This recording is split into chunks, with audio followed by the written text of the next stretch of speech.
Facebook. Oh my gosh, I haven't been live here on my personal page in forever.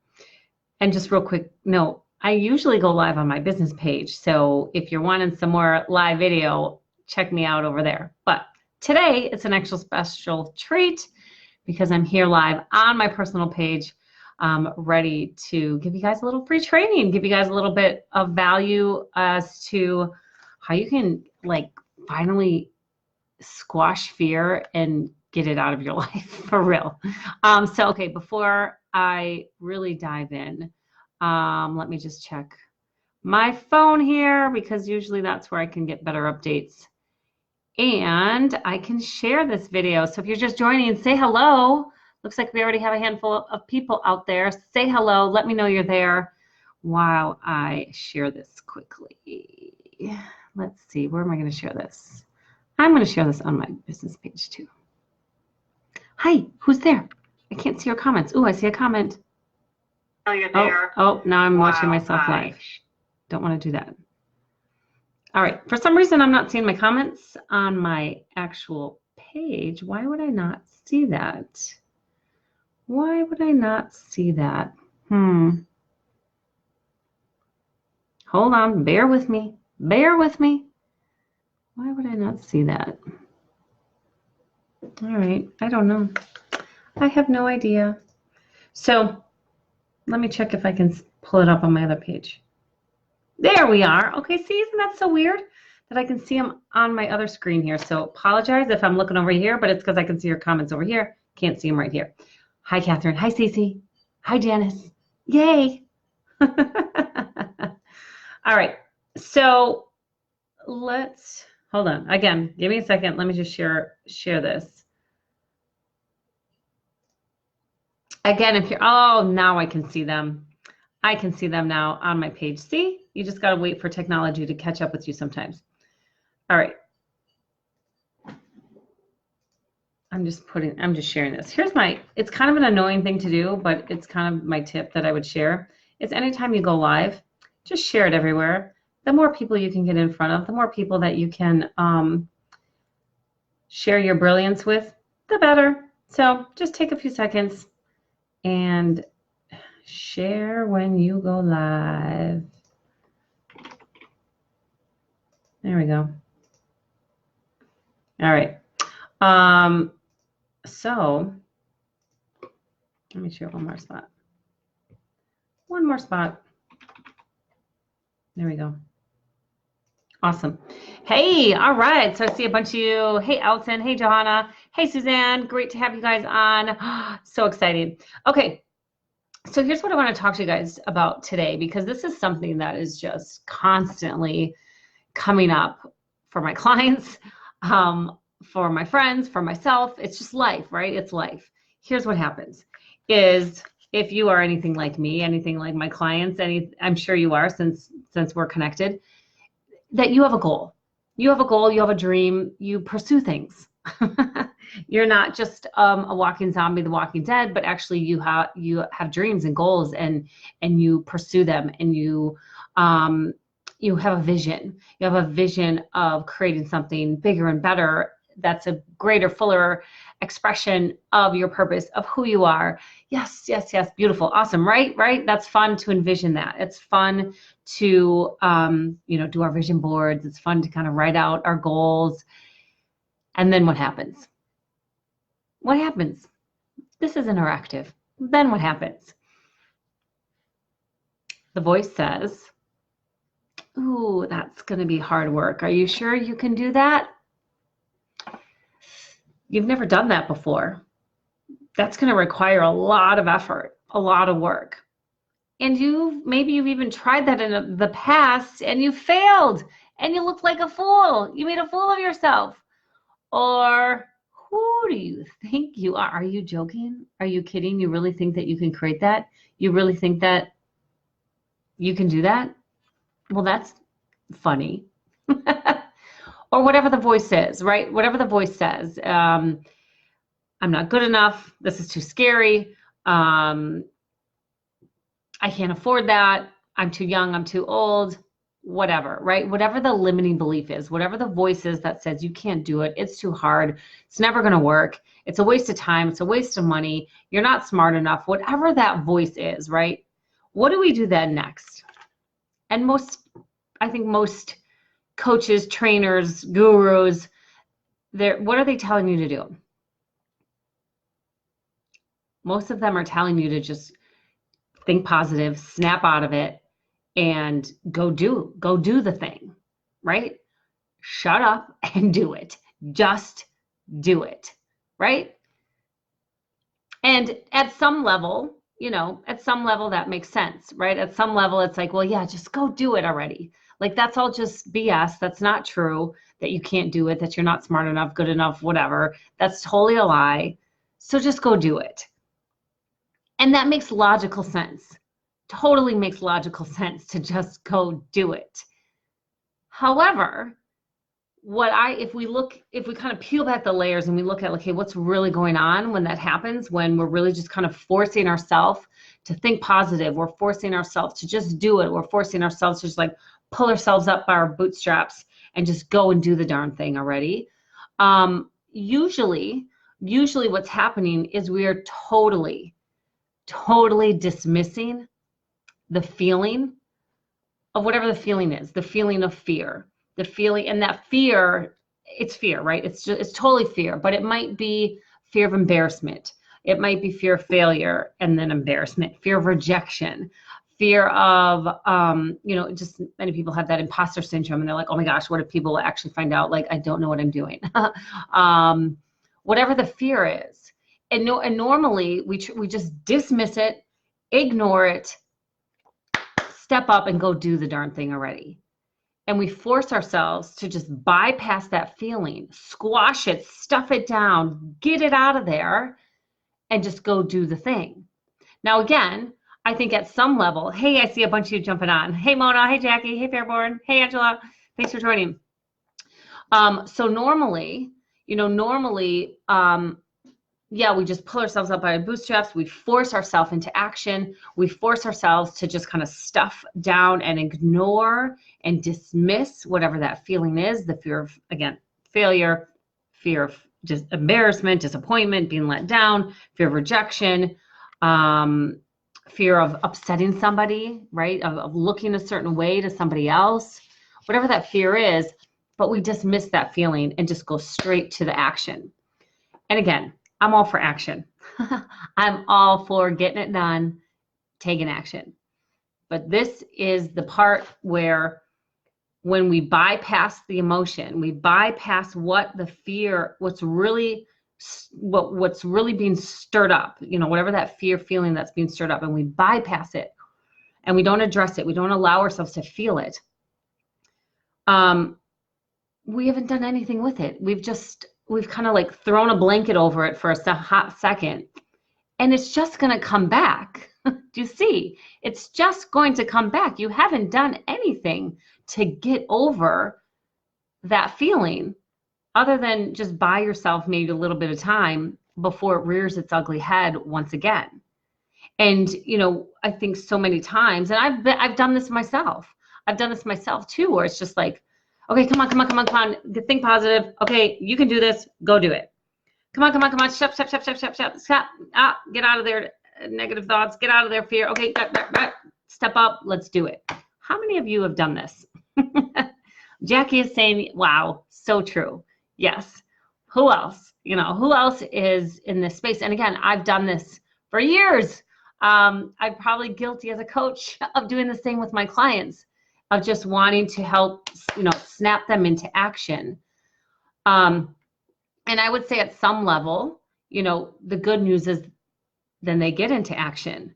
But here's the deal, is you're still going into action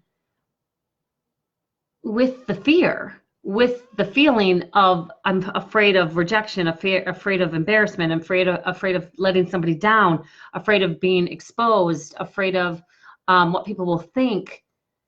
And, I consider myself somewhat successful.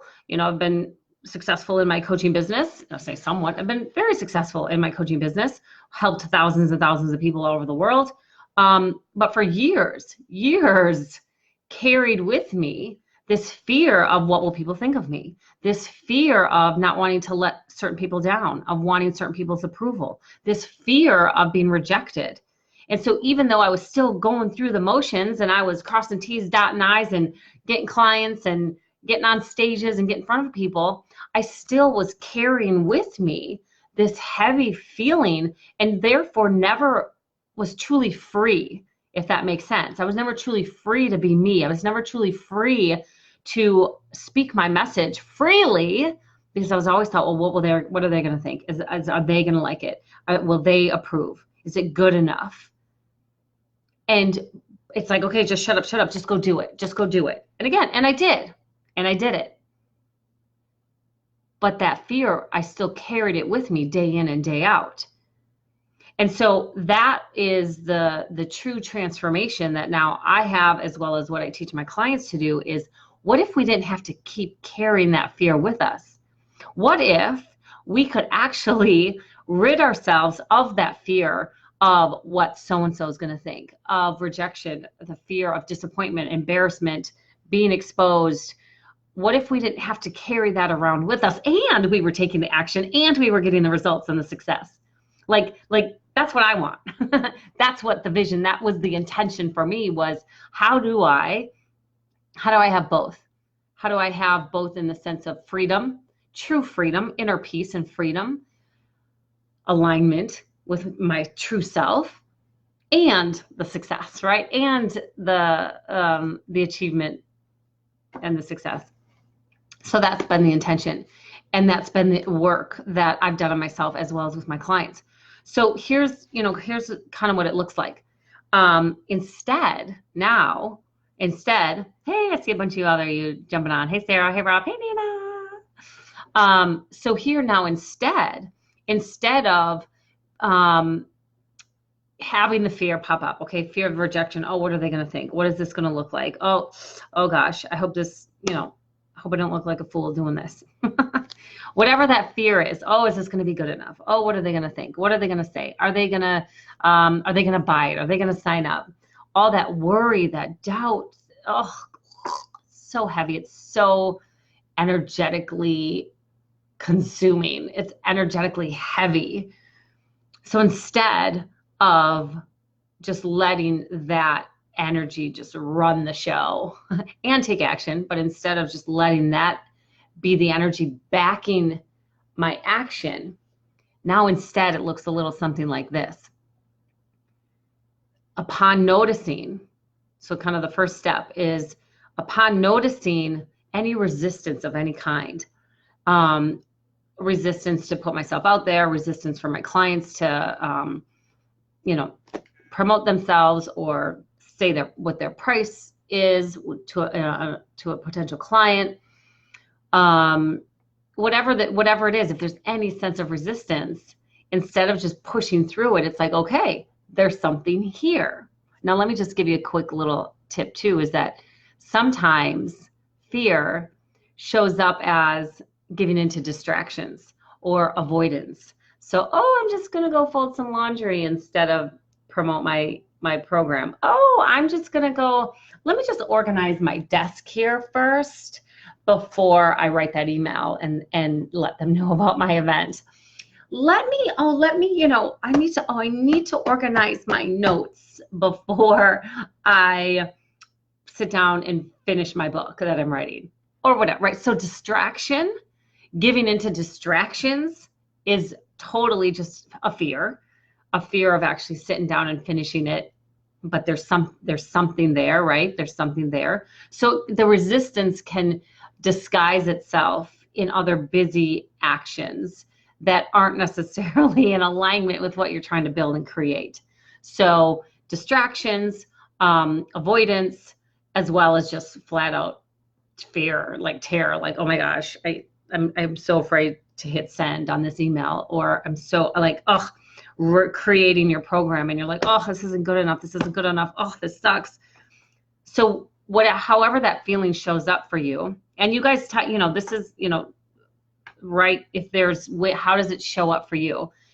What are some other ways that fear, when you feel that resistance, you feel hesitation, you feel yourself kind of like get excited to put something out there and then like kind of pull back the reins. Whoa, wait a minute. Wait, this isn't good enough yet. Or whoa, wait a minute.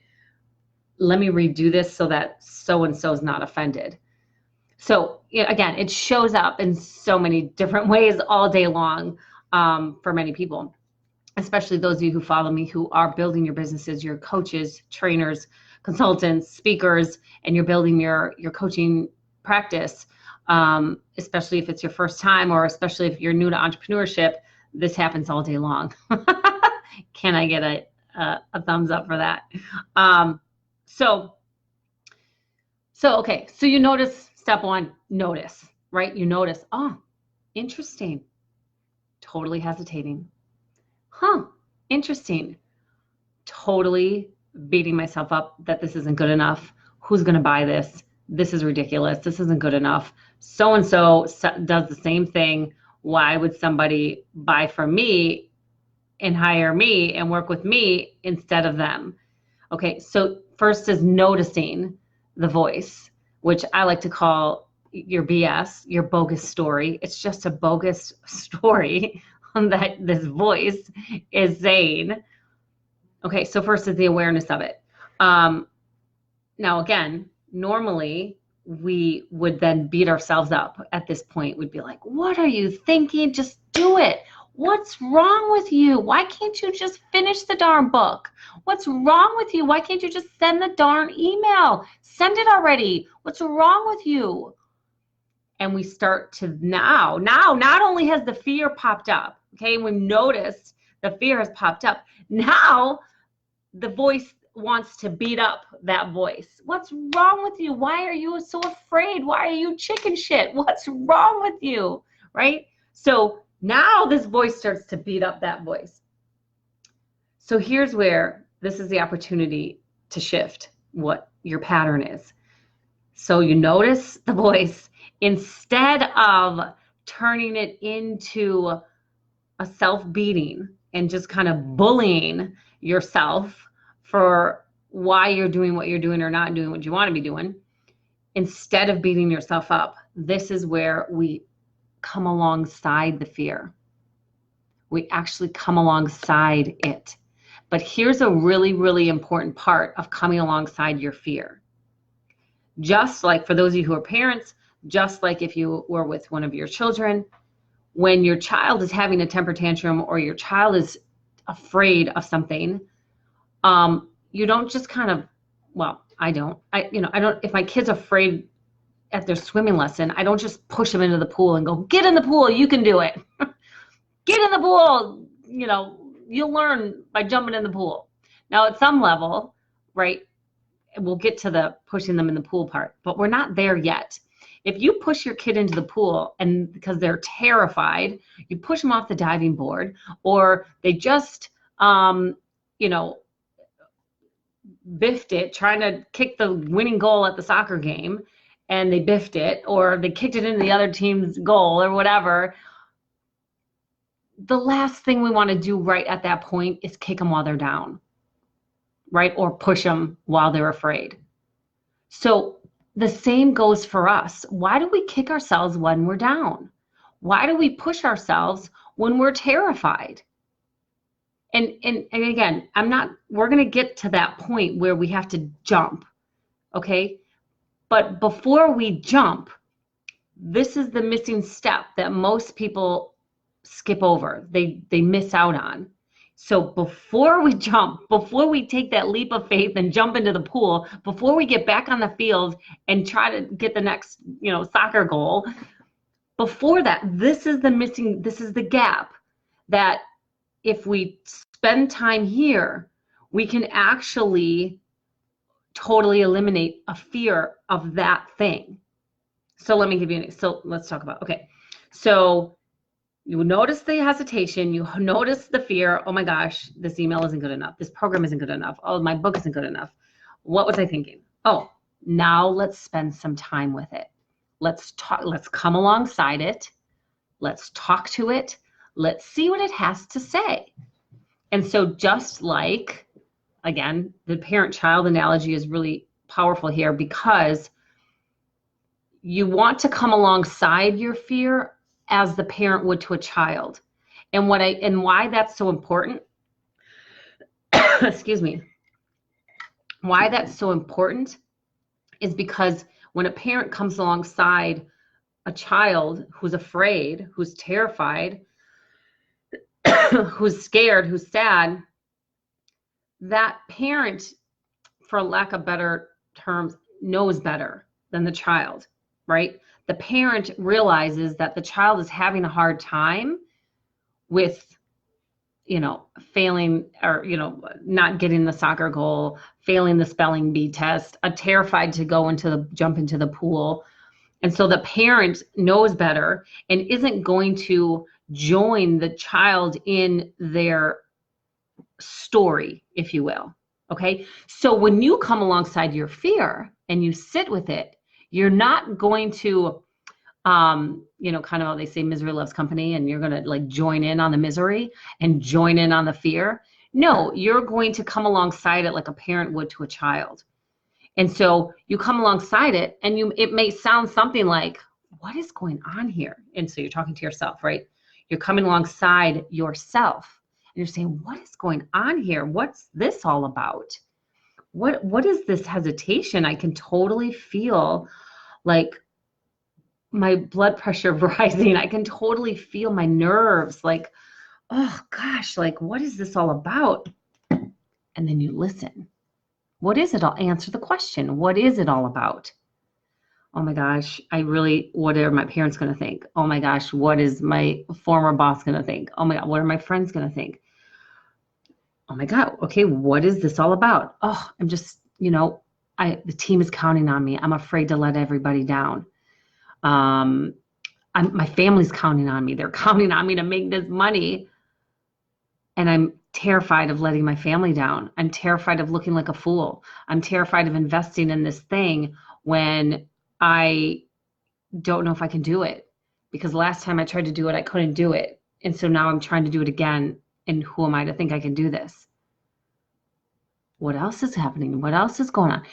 And you just ask it, what else are you afraid of? What else are you feeling? What are you thinking? What are you feeling? What's coming up for you? What's going on here? Again, just like you would go to the side of a child and say, well, hey, what's going on here? Talk to me about this. Talk to me about this. What's going on? You do the same thing for you. You do the same thing for you. You come alongside you and you say, hey, what's all this? What's going on? Talk to me. I'm here for you. And you let it talk. You let it talk. But again, because you're more of in the parent role, not the child role, you're listening. You're letting them get it off their chest. You're letting them cry if they need to cry. You're letting yourself cry if you need to cry. You're letting them scream if they need to scream because they're angry because they worked so hard to hit the goal and they didn't get the goal. And so if they need to scream, you let them scream. If they need to cry, you let them cry. If they just need to be frustrated, let them be frustrated. If they need to be sad, let them be sad. The key is that you allow the feeling. So often we don't allow ourselves to have and experience certain feelings because we're afraid of them. And let me go. I'm going on a little bit of a tangent here, and here's why we're afraid of them is because we've been conditioned and trained. Like I said earlier, when we're afraid, we beat ourselves up into submission to just go do the action, to go do the thing, instead of taking a moment and hearing ourselves out for what's really going on and loving on ourselves a little bit, giving ourselves a little bit of compassion and empathy, that we've been conditioned and trained to actually be afraid of these emotions, to be afraid of being disappointed, being let down, being frustrated, as if that's like a bad place to be. But here's why it's a bad place to be. We've been conditioned to believe it's a bad place to be, is because then we turn on ourselves. We turn on ourselves and we go, yeah, what is wrong with you? Oh my God, you're so stupid. What is wrong with you? So-and-so can do it. Why can't you do it? You really think you're going to be able to do this? Oh my God, who are you kidding? See, told you so. Told you you couldn't do it. Told you this was a waste of time, money, energy. See, told you they could do it better than you could. We turn on ourselves when we're disappointed, we're sad, feel let down, we're embarrassed. We turn on ourselves, and that's really what people are afraid of. That's really what they're avoiding. It's not that they're afraid to put themselves out there and be rejected. They're afraid that when they put themselves out there and they're rejected, then you will turn on yourself and you'll say, see, who did you think you were doing that? And so it's all a fear of really your own self-bullying, your own self-rejection, your own self-bullying is the word. It's the shame, it's the blame that you turn on yourself with. Does that make sense? Is this making sense to you guys? See how big of a deal this is that we take the time to actually hear the fear, let it speak, come alongside it, and then love on it. And so here's a little even more specifically what that looks like. So you ask it, what's going on here? What's this all about? What's coming up for you? What are you thinking? What are you afraid of? What are you feeling? What's coming up? And you let it talk. You let it say what it's afraid of. You let it say what it's thinking. Oh, I really don't want this to happen. Or, oh, I'm really afraid of this. Or da, da, da, da. Okay, so you let it talk. Next, this is my favorite go-to is, of course you're afraid to get back out on that field and miss another goal. Of course you're terrified of putting your book out for the world to judge, because putting your book out there into the world, it's like your soul, right? It's like your soul, and you put it on paper and you're putting it out there into the world. And yeah, that's scary. So of course you're afraid of that. Of course that's scary. Your kid wanting to jump off the diving board or into the pool or what. Of course it's scary to jump into a pool of water when you're not a strong swimmer. Shit. Of course that's scary. Of course it's scary to jump off the diving board when you've never jumped off the diving board before. Of course you're feeling. And so this step is about validating. You're validating the fear. Of course that's scary. Of course it's scary to hit send on that email when you're promoting your brand new program.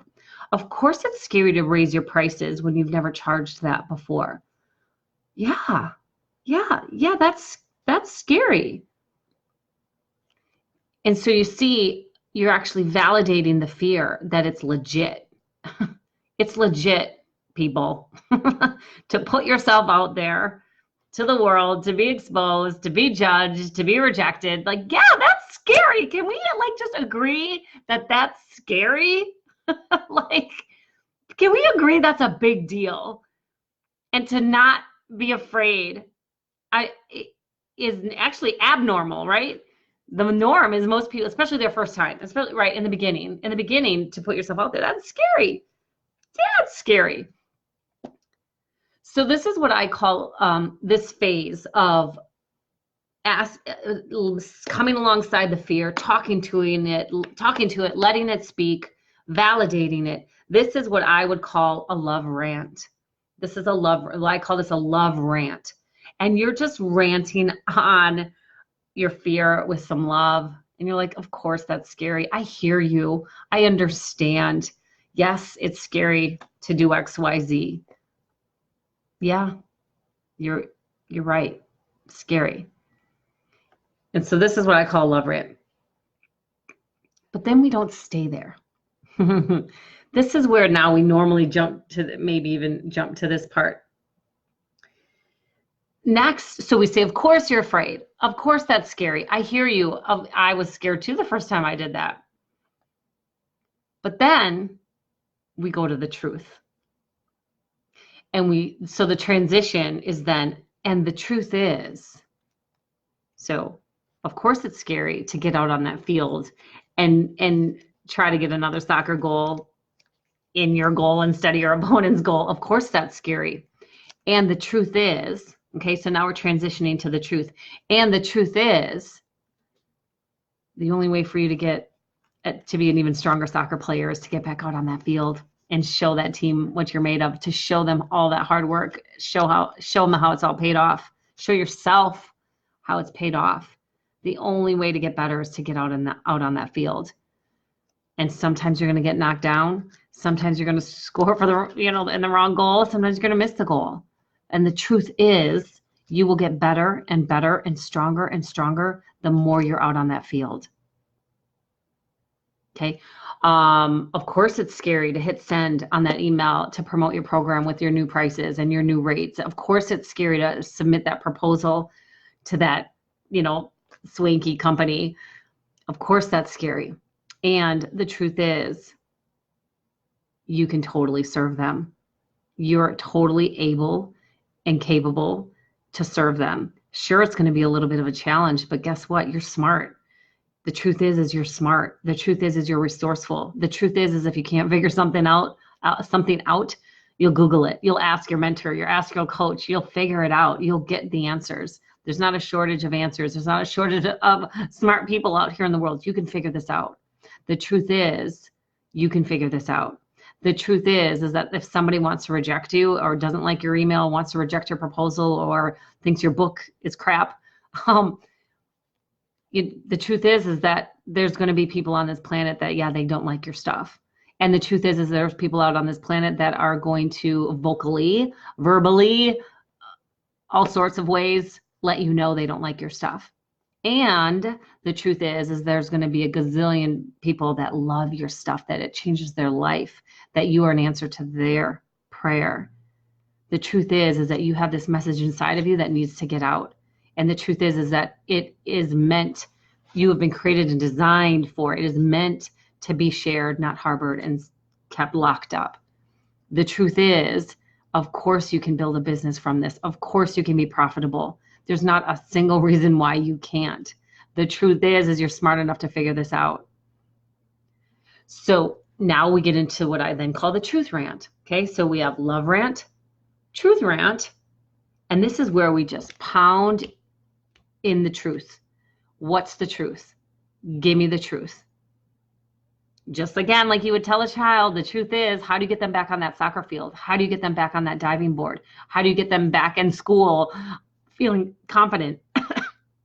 How do you get yourself back up running your business, getting new clients, networking, getting out, doing Facebook Lives, getting on social media? How do you get yourself back up into the game?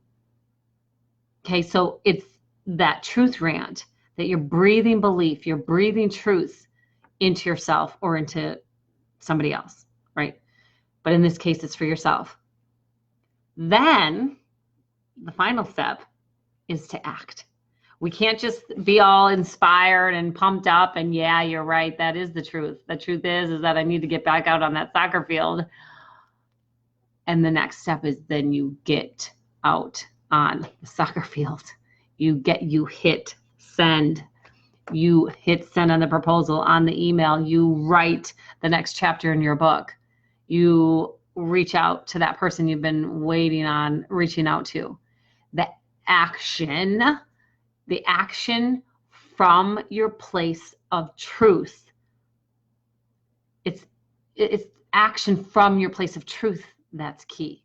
It's the energy behind it. Remember, I said earlier, it's like, you can go and build your business from fear, which I did for many years, or you can actually build your business from truth, from your truth. So what energy is backing your actions, fear or truth?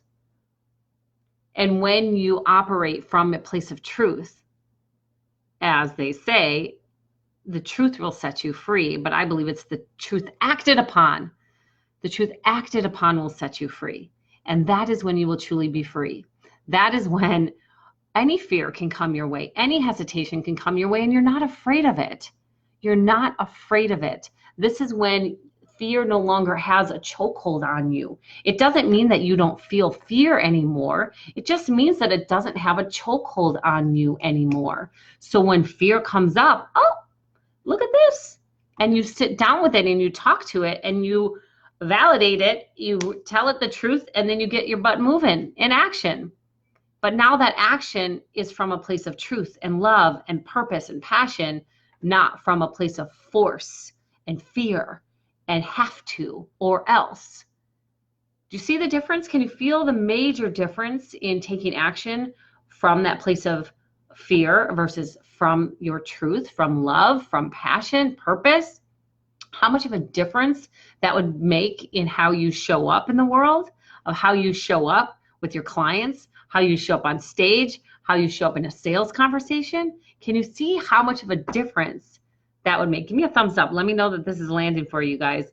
Or if questions are coming up too, go ahead and pop them in the comments. But this is really what I wanted to share with you guys today, was just this new way, this new process of handling fear and getting yourself into inspired action, purpose-driven action, that we don't miss this, the most important step, and we don't skip over facing the fear, feeling it, talking to it, coming alongside it, loving on it, breathing belief back into yourself, and then act. Then act. That's where the power is, my friends. So hopefully this is powerful for you guys. You can use it with yourself. Obviously, you can use it with your clients, but this is really the process that I use day in and day out with myself, with my clients, to help them get out of their own way. Help them get out of their own way, for crying out loud, and not just from a place of, again, forced action. But this is where my clients truly, absolutely love their business, love their life. They love it. They're not afraid of a feeling anymore, and therefore they can run more freely in their business. This is, I've been posting a few times this week about my new program, my Break Your Records program. And, this is one sliver of collapsing time and effort, is not being afraid of your emotions, not being afraid of fear, not letting fear have this chokehold on you that you're like dragging yourself through life, dragging yourself through your business. But rather that you can release that chokehold and start to run more freely, build a business you absolutely love, and create some awesome, massive results like crazy, like crazy awesome results more quickly. Can you also, even though, you have to kind of add this additional step of talking and facing with your fears, but can you also tell and see how this actually allows you to move more quickly? It actually is just one sliver of how you can collapse time and effort, because now you're not dragging yourself along with that chokehold that fear has on you and dragging yourself into action.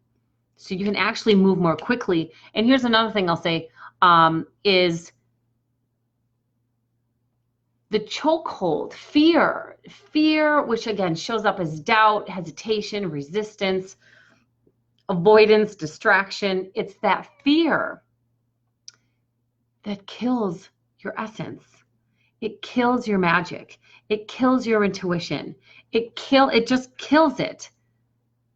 And so again, another reason why my clients are getting results more quickly is because their essence is radiating. Their essence is vibrating and radiating so much more brightly. They're so much more magnetic.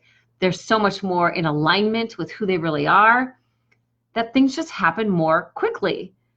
They're able to connect more quickly. They're able to get clarity and direction more quickly, because they're not weighed down by all their fear. Fear isn't like suffocating them into a limited view and limited choices and limited ideas. So I can go on and on here about the power of releasing this chokehold that fear has on you.